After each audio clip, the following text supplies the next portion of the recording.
तो रउआ लोगन का हाल बा। मैं हूं अंकित और हम बात करने वाले हैं आखिरी टीम पर जिसको एनालिसिस हम करते आ रहे हैं, और जो आखिरी टीम जो बच चुकी है वो है पटना पायरेट्स। पटना पायरेट्स पर मेरे साथ बात करने के लिए मौजूद है आदिल, और हम दोनों मिलकर के काफी पॉइंट्स है पटना पायरेट्स से रिलेटेड जो डिस्कशन करेंगे, खासतौर पर पीके 11 को मद्देनजर रखते हुए। सबसे पहले शुरुआत करते हैं कोच नरेंद्र रेड्डू से। कोचिंग सेटअप में कोई बदलाव नहीं आदिल, कोच के साथ इन्होंने परसिस्ट किया है, नरेंद्र रेड्डू के साथ। असिस्टेंट कोच के आर्मी भी आप बताइएगा, बट क्या लगता है आपको वहां पे ना बदलाव करना ठीक है? क्योंकि जिस तरीके से इनकी टीम खेली थी और अच्छा परफॉर्मेंस था उनका, ठीक है वो फाइनल नहीं जीत पाए लेकिन अच्छा खेला था सचिन तंवर ने भी, और कोचिंग भी काफी अच्छी हमें देखने को मिली थी लास्ट एडिशन में। तो क्या कहना चाहेंगे जो कोच के साथ इन्होंने परसिस्ट किया है? बिल्कुल, सबसे पहले बिल्कुल बहुत अच्छा किया उन्होंने कि नरेंद्र रेड्डू को नहीं हटाया, क्योंकि आप पिछले सीजन के परफॉर्मेंस उठा के देखेंगे तो सिर्फ सचिन तंवर ही एक जाना माना नाम थे पटना पायरेट्स के टीम में, जो अच्छा प्रदर्शन कर रहे थे। उनके साथ कृष्ण धुल भी थे,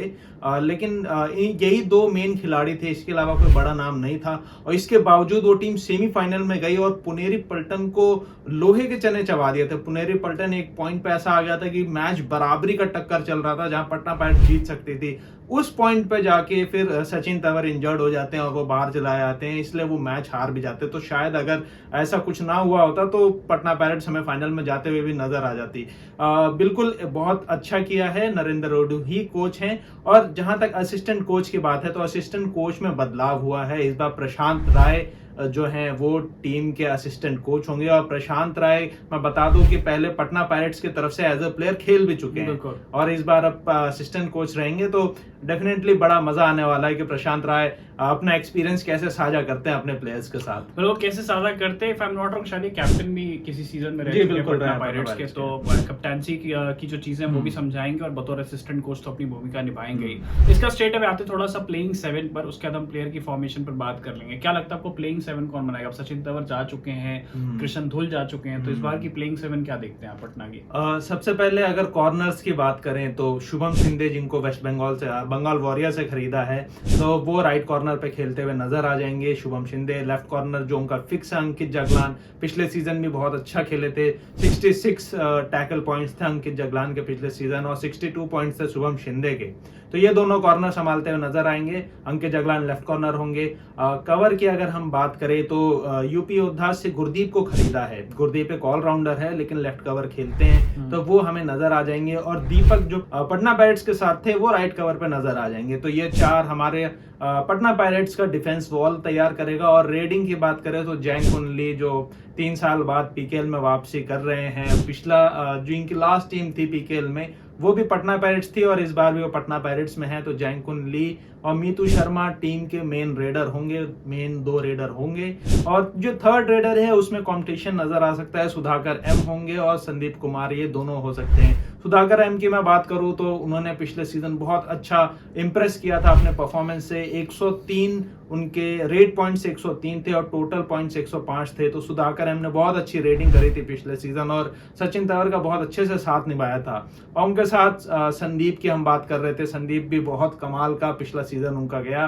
पहले ही सीजन शायद वो खेल रहे थे और उसमें ही 86 रेट पॉइंट्स उन्होंने हासिल किए संदीप ने, तो उनका भी कमाल का सीजन गया था। तो ये दोनों हमें थर्ड रेटिंग ऑप्शन नजर आएंगे। तो कुल मिला के ये फॉर्मेशन हो सकता है पटना पायरेट्स का। अच्छा, और ये भी है कि कई बार जब हम बाहर से आकलन करते हैं पटना पायरेट्स की टीम का, तो लगता है कि यार जो प्लेयर्स को रिटेन करना चाहिए था वो रिटेन आपने किया नहीं, और कहीं ना कहीं वो बड़े स्टार्स नहीं दिखते। बेसिकली जैन कुनली आए हैं 3 साल के बाद, वो कहीं ना कहीं बड़े स्टार्स की कमी आपको खलती है। क्योंकि लास्ट ईयर की बात करें तो सचिन तंवर, कृष्ण धुल की बात कर ले, कृष्ण धुल अभी बन रहे हैं, इमर्जिंग स्टार बन रहे हैं, बट कहीं ना कहीं आपको बड़े फेसेस या बड़े नाम चाहिए होते हैं इन द सेंस कि आप बाहर से जो मार्केटिंग करते हो या ब्रांडिंग करते हो, जिस तरह से फैंस किसी भी फ्रेंचाइज से अटैच होते हैं, इस वजह से होते हैं क्योंकि बड़ा प्लेयर को जुड़ा होता है। जैसे पवन को आप एग्जांपल ले लें तेलुगु टाइटंस, या फिर बेंगलुरु बुल्स में आप एग्जांपल ले लें जैसे रणधीर शेरावती सर है, उनके साथ भी बहुत सारे लोग रिलेट करते हैं, भले वो कोच हैं बट उनसे लोग रिलेट करते होंगे इस टीम के साथ। तो आपको लगता है ये चीज जो ये स्ट्रेटजी थी वो बेहतर हो सकती थी पटना की तरफ से?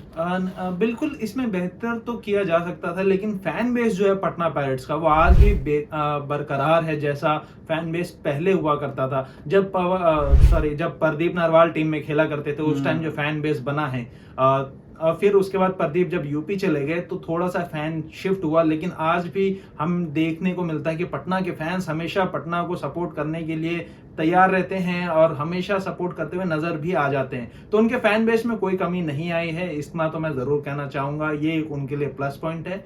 इसके अलावा हाँ, बड़े खिलाड़ी जो बड़े स्टार प्लेयर्स हैं वो थोड़े से मिस हो रहे हैं, लेकिन पटना पायरेट्स हमने हमेशा देखा है स्टार प्लेयर खरीदते नहीं हैं, वो स्टार प्लेयर बनाते हैं। तो इस सीजन ऐसा हो सकता है कि सुधाकर एम स्टार प्लेयर बन जाएं या संदीप स्टार प्लेयर बन जाएं या डिफेंस में से कोई एक ऐसा स्टार खिलाड़ी बन जाए, चाहे अंकित जगलान हो सकते हैं। ऐसा पिछला सीजन हालांकि उनका बहुत अच्छा गया था, इस सीजन भी अगर अच्छा करेंगे तो वो भी एक स्टार प्लेयर बन सकते हैं।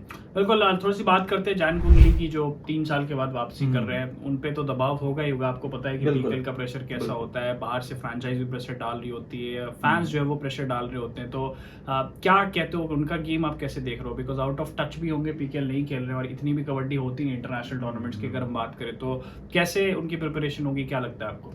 सबसे पहले जैन कुंडली तो वापस आए हैं, उसके लिए एक अच्छी प्लस पॉइंट है पटना पायरेट्स के लिए, क्योंकि जैन कुंडली 7 सीजन का एक्सपीरियंस लेके आएंगे अपने साथ। वो 6 सीजन लगातार 1 से 6 सीजन तक बंगाल वॉरियर्स का हिस्सा थे।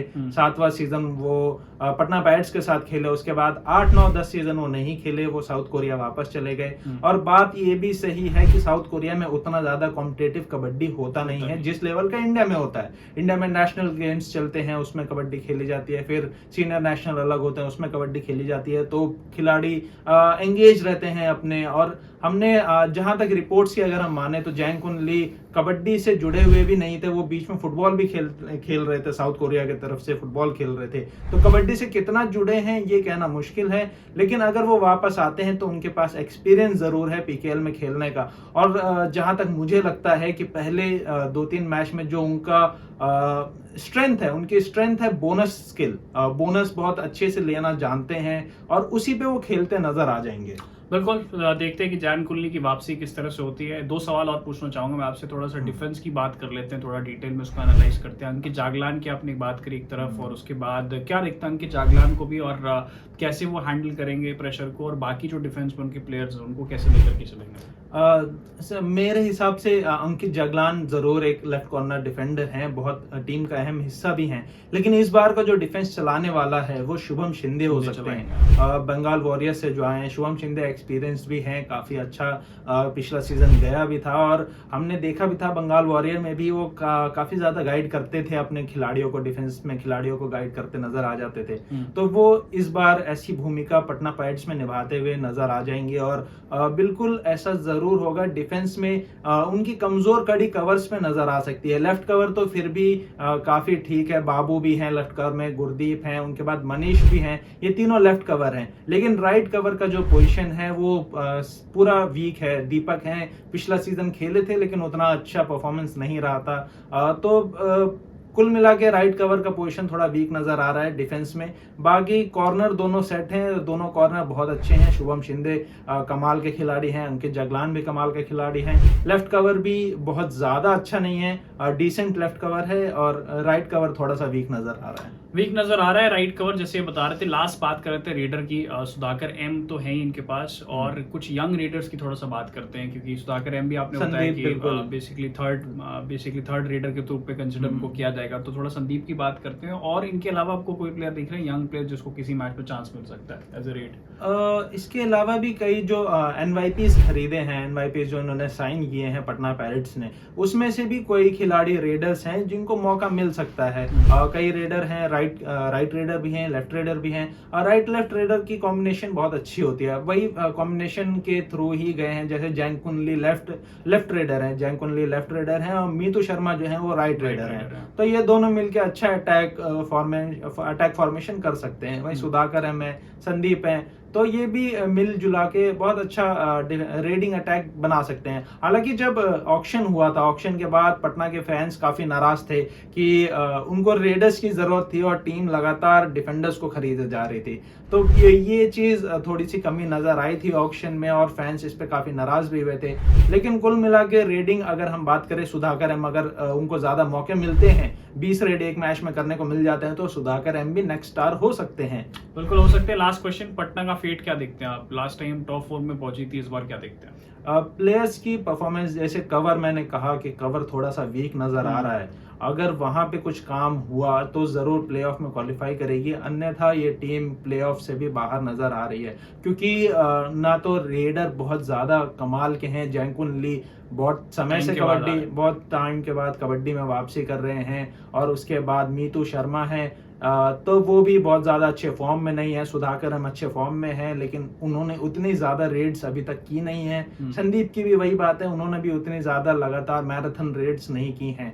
तो कुल मिला के रेडिंग ऐसे डिसेंट रेडिंग अटैक है, लेकिन बहुत ज्यादा अच्छी नहीं है। तो ये टीम को कवर पे और डिफेंस में ज्यादा अच्छा करना होगा ताकि ये क्वालिफाई प्लेऑफ में क्वालिफाई कर सके। लेकिन पटना का पायरेट्स जो है, पटना के जो पायरेट्स हैं और पटना का जो फेट है, वो देखते हैं पटना के खिलाड़ी किस तरीके से खेल के दिखाते हैं। उम्मीद करते हैं कि वीडियो आपको पसंद आई होगी और आपने अंत तक ये वीडियो देखी होगी। अगर आपको हमारा कंटेंट पसंद आ रहा है, इसी के साथ जो है PKL 11 की सभी टीमों का एनालिसिस हमने कर दिया है। कुछ और इंटरेस्टिंग चीजें हम लेकर आ रहे हैं, आदिल को आप बराबर देखते रहेंगे, हम लोग बीच बीच में आते रहेंगे।